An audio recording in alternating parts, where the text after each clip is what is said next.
പത്തനംതിട്ടയിലെ ഇടതു സ്ഥാനാർത്ഥി തോമസ് ഐസക്കിന് അടൂരിലെ പര്യടനം വിളവെടുപ്പിന്റെ ഉത്സവം കൂടിയായിരുന്നു. തോമസ് ഐസക് തന്നെ തൈ നട്ട് ഉദ്ഘാടനം ചെയ്ത പച്ചക്കറി കൃഷിയാണ് നൂറുമേനി വിളഞ്ഞത്. പമ്പാവലി ഫാമേഴ്സ് പ്രൊഡ്യൂസേഴ്സ് കമ്പനി മണ്ണടിയിലെ ഫാമിൽ ഉൽപ്പാദിപ്പിച്ച പച്ചക്കറി കൃഷിയുടെ വിളവെടുപ്പാണ് അടൂരിലെ പര്യടനത്തിനിടയിൽ തോമസ് ഐസക് ഉദ്ഘാടനം ചെയ്തത്.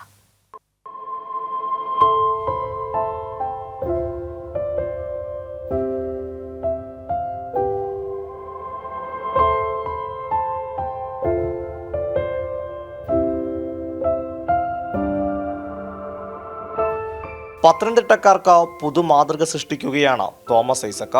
ഉയർന്ന ഉൽപാദനശേഷിയുള്ള 5000 പച്ചക്കറി കൃഷി യൂണിറ്റ് മണ്ഡലത്തിൽ ആരംഭിക്കുമെന്നാണ് തോമസ് ഐസക്കിന്റെ പ്രകടന പത്രികയിലെ വാഗ്ദാനം. പമ്പാവലിയിലെ കർഷകരുടെ സഹായത്തോടെ തന്റെ വാഗ്ദാനം വാചകമടിയില്ലെന്ന് തെളിയിച്ചിരിക്കുകയാണ് ഐസക്.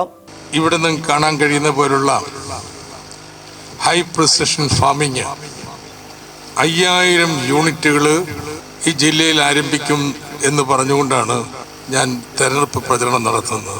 കൃഷിക്കാരന് ലാഭം കൊടുക്കാനാ ഫാമർ പ്രൊഡ്യൂസർ കമ്പനി, അല്ല സ്വയം ലാഭം ഉണ്ടാക്കാനല്ല. പക്ഷെ നഷ്ടം പാടില്ല.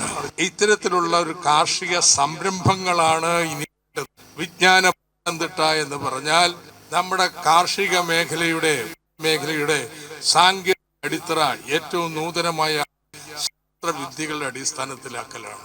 വിജ്ഞാന പത്തനംതിട്ട ഉറപ്പാണ് തൊഴിൽ എന്ന പദ്ധതി മുഖേന ഇതിനോടകം തന്നെ നിരവധി ആളുകളാണ് വിദേശത്തും നാട്ടിലുമായി തൊഴിൽ നേടിയിരിക്കുന്നത്. നടപ്പാക്കാൻ പറ്റുന്ന വാഗ്ദാനങ്ങൾ നൽകിയാണ് പത്തനംതിട്ടയിലെ ഇടതുമുന്നണി സ്ഥാനാർത്ഥി തോമസ് ഐസക്കിന്റെ പര്യടനം തുടരുന്നത്.